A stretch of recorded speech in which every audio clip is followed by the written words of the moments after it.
Welcome to the podcast today. We're going to cover the Netherlands. We're also going to cover South Africa and England.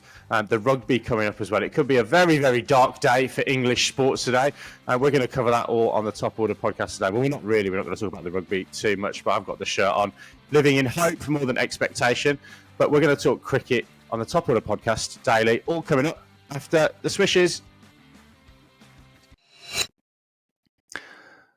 Well, boys, a couple of us a little bit bleary-eyed. Our first turn at the batting and bowling crease yesterday in New Zealand club cricket. So, yeah, certainly some aching limbs this side of Auckland, boys, after 60 overs keeping wicket, having not caught a cricket ball since March and didn't catch too many more yesterday either, to be fair. We're going to talk some international cricket, though. So, let's start with the Netherlands and Sri Lanka. Netherlands making a reasonably good fist of the game. Sri Lanka only getting over the line with, an over and a bit to spare. A couple of what-ifs, I think, in that game. Miss stumping, Baldy, we were talking about just before we went to air. But, yeah, what's caught our eye in that game, Baldy? I think you've kind of got some initial thoughts. Yeah, look, Dilshan Madhushankar's caught my eye in this tournament. We've talked about him before, and he was unplayable last night. He was swinging the ball. There was one to Vic Ramjit Singh that swung in and then pitched and then went away. The best batters in the world couldn't have got within 6 inches of it. He has been outstanding. He took 4 for 49 last night, which is probably a just reward for the way that he bowled. He has been outstanding. And in a tournament where Sri Lanka haven't looked like firing too many shots across the bows of some of the bigger sides, he's been an absolute standout for them. Baldy, we probably want to cover off that what if. It was a relatively close in the end, but yeah, a miss stumping by Scott Edwards. Has that really cost the Netherlands, do you think, or is that a little bit harsh? No, I think it did cost them. I mean, at that stage, they would have been 60 for 3. Mendes was just dismissed. Summer Vikrama had faced 2 balls, hadn't got off the mark yet. It was a difficult stumping, to be sure. There was lots of turn out there. It turned big down the leg side, and Edwards just couldn't quite get to it to reel it in to complete the stumping. It's one of those ones where it would have been a good stumping if it was taken. You'd expect a really, really good international keeper to get a glove on it and get it into the gloves. As it was, Summer Vikrama went on and made 91 and was the backbone of that Sri Lankan chase, supported by Asalanka and then De Silva. So, you have to say that has been a very impactful miss as far as the Netherlands are concerned. If they were going to beat Sri Lanka, they really needed for everything to go their way, and that one just didn't quite go into the gloves. Just for me, on the disappointment side for the Netherlands, I think they will be real disappointed. They would have believed they had a chance to win that game. They're looking at 3 victories for this tournament, and they'll be disappointed to not have cashed in on every opportunity that came their way. However, they did really well to get themselves into a position to challenge. They were 96 for 1 early on in the first half of their batting innings. Did you see much of Engelbrecht bat? He looked fairly impressive. Yeah, on the highlights, he looked fantastic. He and Logan van Beek rescued their innings, as you say, Raj, from 90 for 6 to 200 for 7. They really got themselves into a position where they could challenge Sri Lanka. Otherwise, it would have been, Sri Lanka chasing 120, 130 for victory, and they probably would have got that in a cakewalk in the end. So, great work from those guys to get the Netherlands into a position where they could, have a score that they could bowl at, and they bowled reasonably well. There was lots of turn on offer. It was one of those wickets that both seamed and spun, if you believe in the Shane Warne parable, that if it seems, it spins. And it was definitely one of those days. We'll come on to permutations later, but I guess from a Sri Lanka perspective, we've kind of almost written them off through the course of the tournament, haven't they? But they're definitely hanging in there. So let's talk about the permutations a little bit later. Have we got anything else on that Sri Lanka Netherlands game before we move on to the other fixture in the day's proceedings? Yeah, just one thing from me. You're right there with the Sri Lankan campaign really in tatters in the first sort of third of this tournament. But that'll give them a great confidence boost. They beat a team that they should have beaten. And you mentioned there, Baldy, about Samaro Wickrama. He is actually looking really well, and they'll be happy with his performance. So with the 91 not out to add to the 100 he already scored earlier in the tournament against Pakistan. I actually had a little bit of a deep dive into his numbers there. So he debuted back in 2017 as a 23-year-old after a really promising under 19 career. But then he was out in the wilderness for 6 years. He's come back this year. He's played 20 odd ODIs. He's averaging 41 with the bat, single century, 450s. When he gets going, he looks really classical when he's in full flight. I think they'll be really pleased with his performance, and he's actually kicking into gear, just like the likes of Rohit Sharma or something like that. So back half of his career could look very, very good. Wow, that's a huge comparison.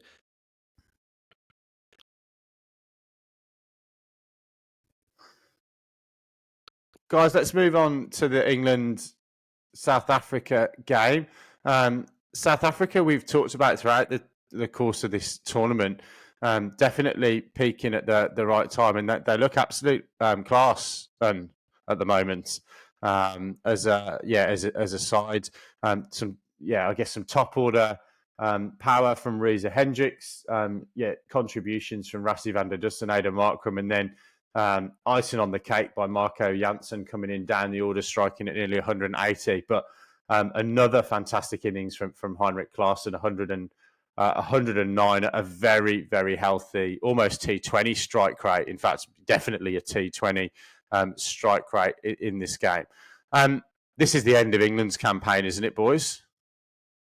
Well, let's not write them off yet, Adam. They can still get 6 and 3. And I think if you have a look at the current teams in the top 4, Australia and then Pakistan nipping at their heels, they've only won 2 games out of 4. So both of those sides have dropped 2 games. So if you think about the comparison of where England are and where they need to be, they're 1 game back from where they need to be. Sure, they need Australia and Pakistan to drop a game. That's as may be. But England had the chance to beat Australia. They still haven't played Australia yet.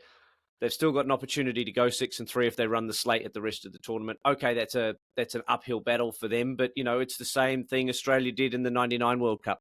They had to win every game to get to the quarterfinals, to get to the semis, to get to the Super Sixes, whatever it happened to be. They did that, and then they went on and won the tournament. Yes, some things are going to have to change in terms of probably same personnel, slightly better bowling, but there's still a chance for England. Yeah, for me, I think the red marker is actually it's come out of the bag. The pencil case that you've got, and the cap's been taken off. But there is still a chance for England. Run rate is going to be an issue for them. So that is a massive run rate hit that they've taken in this game in particular as well. Binksy, I've got a couple of questions for you.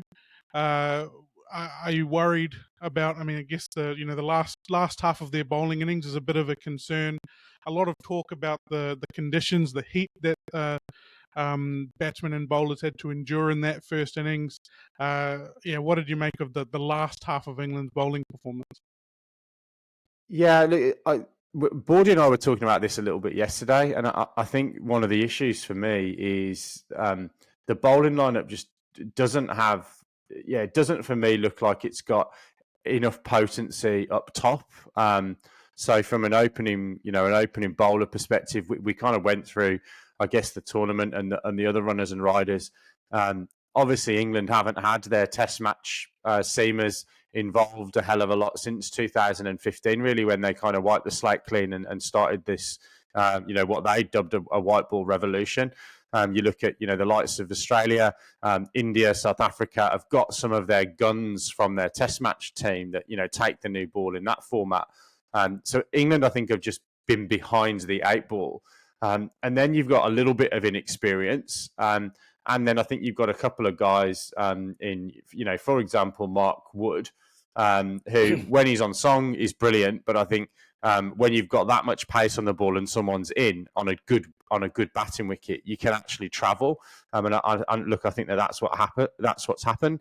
And then I think I'm right in saying, in terms of the way that, and this is not this is not just an England thing. This is a cricketing in general thing. We've decided that really, other than the 50 over World Cup and a little bit of bilateral cricket, there isn't going to be too much 50 over cricket around the world.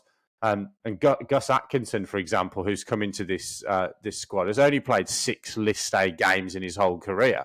So I think they're just coming underdone from a format perspective and hoping that the T20 form continues into the 50 over. And clearly, when you look down that bowling card, it hasn't done that. So look, definitely, some big worries. And bizarrely, I think the worries for me are more with the bowling than they are with the batting, despite the fact that the batting hasn't really fired. I think that probably will change at some point. But yeah, for me, it's that bowling that's the real worry for England. And just the final question for me, for you, Binksy, just around selection of the English side. Seemed to be a lot of chopping and changing. The non-selection of Ali, meaning that Root had to take a massive part in the bowling rotation. Do you have any comments on the selection? I want to see a fired up Binksy.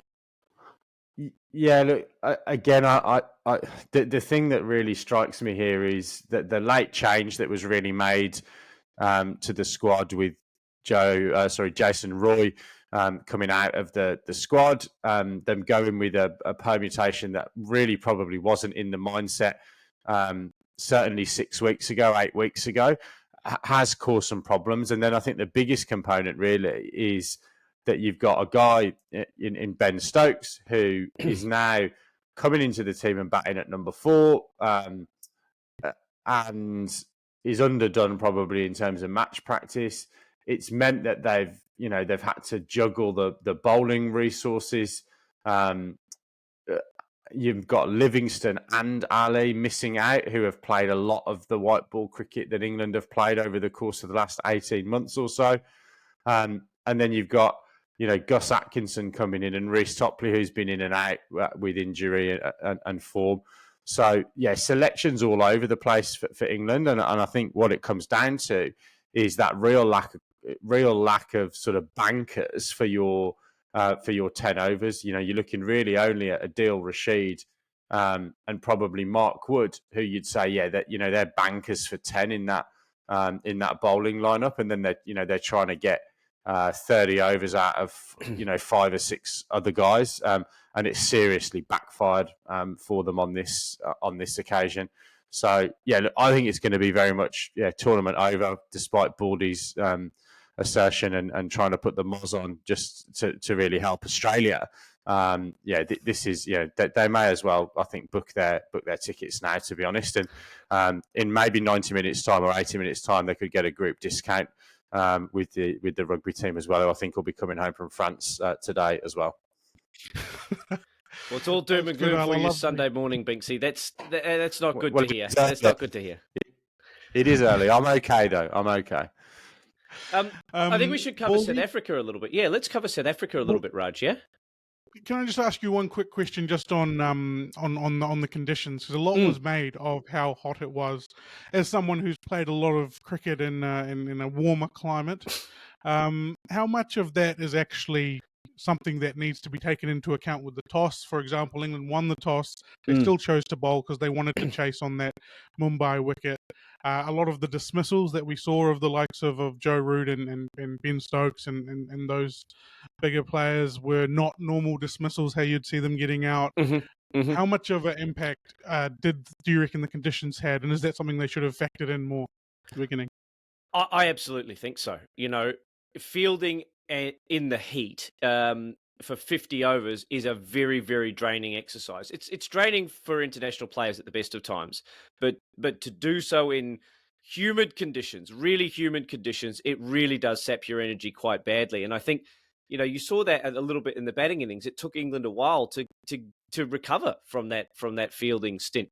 And if you have a look at the stats, England have chased, or the last 8 games that England have chased, they've lost 7 of those. So while there has been this trend for chasing, I think England's batting lineup is such that if they bat first, they could set any target. They've got so much firepower. And actually, if you think about the way that their tournament is playing out, batting is their real strength at the moment. And so even though this batting lineup misfired was bowled out for 170, I think we would have seen a very, very different set of circumstances if England had batted first and put 280, 290 on the board minimum. And then, who knows what South Africa is going to do under pressure. We still haven't seen them perform well when under real pressure. They've got away to good starts in this tournament. And then, fair credit to guys like Heinrich Klaassen, David Miller. They've been outstanding. To borrow a pun, Marco Jansen stood really tall in this game and finished the game off with some terrific batting. And as did the England bowlers, actually, to be fair. But let's see what South Africa can do when they're under real pressure. Yep. Just also on you wanted to turn to South Africa there. Heinrich Klaassen, bit of a spotlight on him. He came in a really pivotal stage. 25 to 30 over range. Almost, run a ball. It could have gone either way. 3 down. He went in there and he turned the strike over. He found a partner and batted and really exploded towards the end to make sure that South Africa scored 400 rather than 300 and set up that win. Yeah, Heinrich Klaassen's been huge for them. And we've talked about their top 5, their top 6. They are such a dangerous side because they've got guys that can go in and get 100 off 60 balls, get 100 off 70 balls. Marco Jansen, probably not the guy that you would think about getting 75 off 40. But, when South Africa are on a roll, they're a very, very difficult side to stop because they've got so much firepower. They can throw 3 or 4 guys at you and go, well, we only need 1 or 2 of these guys to come off. And if they come off, it seems like they come off in a really, really big way. You might see a guy like Glenn Maxwell get 40 off 20 or Stoinis get, 25 off 12. But it seems to me that lately, if some of these South African batters come off, they end up getting 100 instead of getting 40 or 50. So they've been fantastic. And Marco Jansen's the other one. I've got a question for the panel. All I've heard about Marco Jansen over the last sort of 6 months is how much he's been working on his batting. If he can become that, all-rounder, genuine all-rounder, he opens an amazing amount of options to South Africa. Bowl sort of first, second change, bat at 7. At the moment, he is statistically a real all-rounder, averaging 1 run more with the bat than the ball. But then again, this 75 not out that he got is a quarter of his total ODI runs. Where do you see him sort of ending his career? Do you see him as, if you're looking down into your crystal ball, is he going to be a genuine all-rounder in your eyes when he finishes his career? Absolutely. I really, really like Marco Jansen, not just because of the balance that he adds to the South African side, as you mentioned, but he, excuse me, he is a really skillful swing bowler and he is a very, very hard-hitting batsman. And if you take those two in combination, they're the kind of guys that, particularly in Test cricket, can win you a session, win you a Test match. So I think he's going to have a very strong career. And if South Africa are going to build their way back into, a world-class top 2, top 3 nation in any of those formats, I think Marco Jansen is going to play a huge part in that. Yeah, but Raj, for me, I think it comes down to a little bit down to workloads and a little bit down to what formats he's going to play. I really like him, and I think if he was in the England setup, for example, I'd be saying that's a great option to put his eggs in the Test cricket basket, and actually develop a guy that, as you say, is going to probably bowl first change, and then could genuinely bat at 7 in the I don't know, the Andrew Flintoff or even sort of Ben Stokes, but probably more obviously of a bowling all-rounder than a batting all-rounder. But I think, clearly with the proliferation of white ball cricket, I just wonder whether he'll get enough time to develop that, or whether he might actually, as Baldy just alluded to, turn into that kind of guy that might put the icing on the cake with, 40 off 20. But he's probably not going to bat at 6 or 7 and have the opportunity to score big runs. But look, I really like the look of him. He's got a very, very good technique, and then clearly he hits the ball a bloody long way. I wouldn't want to face him on a longest drive contest on a golf day, that's for sure. Bigsy, I know you've got a test match to get to. Any other summary comments from an England perspective? You know, you've been quite down early doors, but is there a way forward for England? What do they have to change? Do they need to get some flexibility back into their lineup with Livingston and Ali, or is it a case of, same players, better bowling? Also bearing in mind that they still have to play India, Australia and Pakistan to round the tournament out. Yeah, look, as I said, boys, it's tournament over for England. They can't have a scenario where all their must-win games. We only really play the Netherlands now that you'd expect to beat. So I think the reality is for England that they're really going to struggle to get back into this tournament. And I think when they look back in the room of mirrors at the end of it, I think that the summation, the conclusion of this is going to be: we've tried to win a 50-over World Cup with a T20 side, and it's gone completely pear-shaped. That's my summation. And now I'm off to get our asses handed to us in the rugby as well. But at least I've got coffee. Well, there's silver linings to every cloud, Binksy. We're looking forward to New Zealand, India, of course, tonight coming up as well. So that's going to be fantastic. And then Afghanistan, Pakistan is also promising to be a bit of a blockbuster as well the following night. So plenty of cricket coming up on the Top Order podcast. Absolutely. So, Baldy, Raj, really good place to end things there. We will, of course, be back tomorrow for wrap-ups of the cricket that happens overnight. Baldy alluded there, obviously, to the India New Zealand game. So, cricket fans, if you want to log into Crick Fan TV, you'll actually get to see Baldy and Lippy make a guest appearance there on the preview for that India New Zealand game. So that's on Crick Fan TV. So go and take a look at that. Give those guys a like and subscribe, but more importantly, encourage a friend, family member, or colleague to give the Top Order podcast a like and subscribe on YouTube and in your top podcast channel. It really does help us to find new listeners and viewers. But for now, it is. I was going to say good night and God bless, but that's it's not the case. It's good morning and God bless. Sunday morning here in Auckland. We'll see you on the Top Order podcast again tomorrow.